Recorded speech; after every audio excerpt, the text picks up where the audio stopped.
talk about firsts. When was the first time you saw somebody and thought, I can do this for a living? I don't know that, well, it would probably be Godspell, but the first band I saw was the Love and Spoonful at Expo 67. And that was, I was spending my own money then. It was a paper route, and it was $2.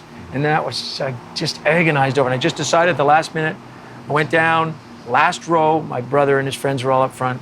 And when they started, Brang, do you believe in magic? I just remember thinking, that's why people scream. Yeah. It was just this incredible energy I never felt before. I mean, seen the Beatles on TV, but never been to a live concert like that. Right. So I remember that. And I guess I saw, you know, when I was more like 13 or 14, I saw Godspell, somebody sing. I thought, I could do that. Isn't Godspell the one, that's like the SCTV launching? Yeah, that was the SCTV. That was the one you saw. Bayview Playhouse, yeah. Right. Yeah. I mean, all those people in that play have gone on to be legends. Yeah. I don't remember noticing any of them. You know, I was too young, and that was just a musical that the school took us to. What was the first record you ever bought?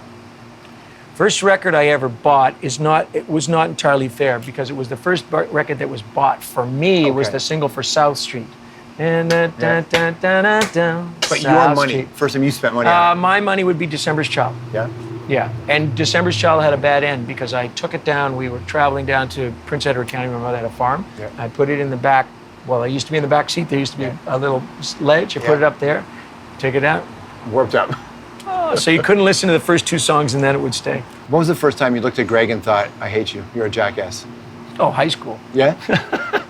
I mean, I'm sure he thinks the same about me. Yeah. You know, we're not the most natural of friends. You know, we're very different, and yet we're very similar, and we certainly have similar ambitions, and we found that we could do this music thing very well.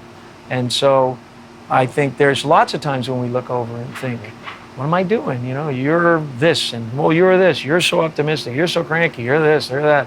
So I think it happens all the time. I mean, we are the attraction of opposites. And it somehow works. It has worked so far. You know, who knows? Bob and I talked about this today about, you know, you read Lennon and McCartney on songs, right? You read Lennon and McCartney, but history being what it is and teaching us, it wasn't easy to be Lennon and McCartney. They didn't look like they got along, and when they had to put songs together, it was challenging. So when you guys, is it challenging for you guys? No, I don't think so. And I think when I look at Lennon and McCartney, I also think, no, I don't think it was easy to be them because the whole world was watching. Yeah. But I think that they were absolutely friends.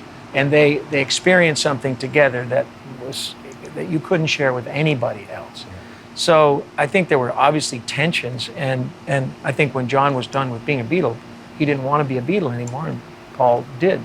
So that stuff's difficult. But no, you know, you listen to the White Album, or maybe more importantly, you listen to Abbey Road, and you think, if this is two guys that can't manage each other anymore, how can they possibly do this? How can they possibly make this music together? You have to have a lot of sympathy for, you know, tonal sympathy, a philosophical sympathy to play music with somebody properly. And obviously those records are done properly. So I think the world puts on them this idea that they were at each other's throats, when I think they were just tired of being two of the most famous people in the world. Do you, Greg, ever get tired of that? Well, we're not the most famous people in the world. But I know that Greg gets more easily tired of it than I do. Yeah. And I just saw the Bowie thing last night, and he said he wanted to get world famous because there's things he wanted to do. I never, ever thought about getting famous or well known. But I want to do the things that I can do because of that. Yeah. I do want to make more music, and I do want to have opportunities to meet people or to play with people. So I think that appeals to me. And I think what appeals to Greg is a slightly more peaceful life. What was the first time you played something, your own, and thought, I've got something here. I think I've got a song that's going to work? You know, I think you're going to find and you know this, you know the answer to this, because most songwriters feel like they got something right away, like I thought I did when I was 10. Yeah. And I didn't. And I thought I did again when I was 15, wrote a song about high school. I think that endeavor of sitting by yourself and playing music, you kind of go one of two ways. You start to learn other people's songs, or you get easily distracted from that and start writing your own song. Very imitative at first, and then gradually more like you. So, I mean, I think that when I wrote song when I was 15. I thought it was something. What does it sound like? Do you remember? Oh, I think I do. Let me see. It's because it was on piano. Picked the time, I wanted to leave them all so far behind me. It's all just teenage angst. They couldn't see what they were headed for. Oh, I thought I knew so much more. See? And at that point, you're like, I got this. I didn't think about it, got this or not. I just thought, all right, I've written this song and I'll finish it. If you think about the greats, right, who we even talk about as the greats, and we look at how old they were when they wrote those songs, it's astonishing how young. Yeah. And never mind go back to Mozart. Right? Yeah. Oh, I know. Children. Yeah. Zeppelin, The Clash, they're young. Yeah. As you get older and write songs, do you ever think about what it is of that time that makes it so interesting for an artist? Do you try to, not recapture it, but no, I know what you mean. find your version of it? I mean, I think when you're first writing, you're writing because you're dipping your hand in the pool of other people's experience. Because what are you writing about? Yeah. You have a lot of feelings when you're 13, 14, 15. You have these feelings and they're, you understand unrequited love, you understand the pain of rejection, but you don't really have anything to write about. There's no narrative. But you learn how to write a song. You learn how to sculpt a melody. You learn how to use your voice. And you can put plaintive emotions in it that really aren't your own. Right. And then gradually, I think, obviously, when you learn that you're going to be in a band and you're going to play these songs over and over again, you start to think, I got to make these songs meaningful because they can't go gobbledygook. I can't do that 500 times a year. So you start to write more meaningful songs. It's more difficult, but you're minding that. I think when I'm writing songs now, although I'm dipping into the well of my own experience, I don't think the process is any different. I still sit with the guitar or I move to the piano and I have to get myself in that state of mind whereby I think, yes, no, yes, no, yes, no. And it's not that much different. But yes, now I'm writing. I have a little more purpose. Right. All right, a couple other firsts here to get to. What was the first time you realized you had to draw the line between you and your son's musical experience? Oh, right away. Yeah. I mean, I remember Devin started playing solo piano. And I said to him after, I think we watched a couple and he was getting good. And I said, why don't you get a band? And he went, in time. And I thought, okay, well, you don't know what you're talking about. And of course, then when he did get a band, he was so ready and he was right. He was absolutely right. I was wrong. That's an interesting place to be as a parent, isn't it? Been there many times. What was the first time you questioned authority? To its face? Yeah. Probably by grade 7. You see, I live in Montreal, and Montreal was very parochial and very, very strict.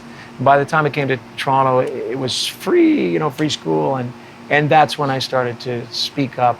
I mean, I have that sense in me, and I am a loudmouth, so it came very naturally, but I got in a lot of trouble in those 2 years. Like with teachers or cops? Oh, everything. Not cops. No, not cops, but just everything. Just send home and this and that. Oh, terrible. When was the first time you had a feeling that you were jealous of another band? In that, once you achieve a certain level of success, that's when you have a little bit more of an understanding of who you are, right? Right. And then you see other people. Yeah. When was the first time you felt that? I've never been big on that. I've always been more jealous of people's songwriting. Yeah. So I can remember writing songs and then listening to Blood on the Tracks and thinking, I will give up. I can remember writing, a solo record, or maybe earlier than that, and listening to Wilco and thinking, that's a little intimidating, A couple of songs of Ron Sexsmith I remember being a little intimidated by. But that's a very fleeting feeling. Yeah. And eventually just sort of dig in and either steal from them, make it your own, or just get over it. When was the first time you met Gord Downie? Because he wouldn't have been Gord Downie at the time. I think the first time I met Gord Downie was when they played at the Crazy Horse, and we'd been playing at this was in Halifax. We'd been playing at the Misty Moon. We went across to see them, and he actually did the Doors song, Woke Up This Morning, Got Myself a Beer, and he was walking all over the speakers and doing this, and then we met the band afterwards. And so I think that was the first time. And did you get a sense that this band could be a pretty good band? Again, I just thought anybody that had a gig was a good band. I don't remember thinking it was one thing or another. I thought they were good. And there was the Crazy Horse was a good place to play. And if they were out of Kingston and into Halifax, they were doing okay. Tell me about the first time you got audited by the Canada Revenue Well, Agency. you know, we have this funny thing that we've always been straight with all our stuff, and when we started to criticize the Conservative government, and especially after we did the Harper song, all of us started to get calls. I mean, I got a call from the CRA saying, you know, you got some late payments, and I said, well, I don't think so, but why don't you call my accountant? And they said, it's not my job to call your accountant. I said, okay, I'll call. And I mean, it continues. Like my son got a call. I don't know whether you get red flagged or something, but it seemed to be 35 or 50 years of nothing, and then all of a sudden something. Greg said, fuck Harper on our show, and the look in your face was like, oh my God, here we go.